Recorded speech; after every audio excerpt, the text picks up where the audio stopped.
ମଗଡ଼ା ବିଡ଼ିଓଙ୍କ ବଦଳିରେ ଅଞ୍ଚଳବାସୀ ଦୁଃଖିତ।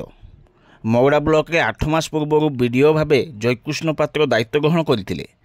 ଦାୟିତ୍ୱ ଗ୍ରହଣ ପରେ ମଗଡ଼ା ବ୍ଲକର ବିକାଶ ଏବଂ କାର୍ଯ୍ୟରେ କିଛି ପରିବର୍ତ୍ତନ ଆଣିଥିବା ବିଡ଼ିଓ 8 ମାସରେ ବଦଳି ସାଧାରଣରେ ଗ୍ରହଣୀୟ ହୋଇପାରି ନାହିଁ। ଗତ ମେ 22 ତାରିଖରେ ମଗଡ଼ା ବ୍ଲକରେ ଦାୟିତ୍ୱଭାର ଗ୍ରହଣ କରିଥିଲେ।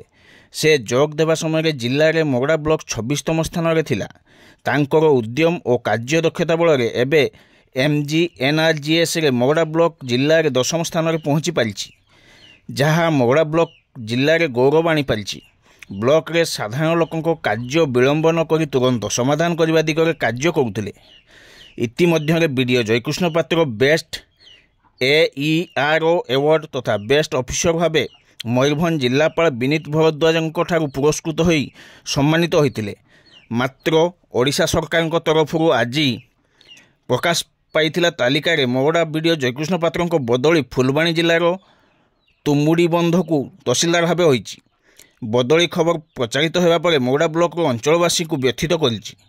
ବଦଳିକୁ ବିଭିନ୍ନ ମହଲରେ ନାପସନ୍ଦ କରିଛନ୍ତି ବୁଦ୍ଧିଜୀବୀ ଓ ଜନସାଧାରଣ।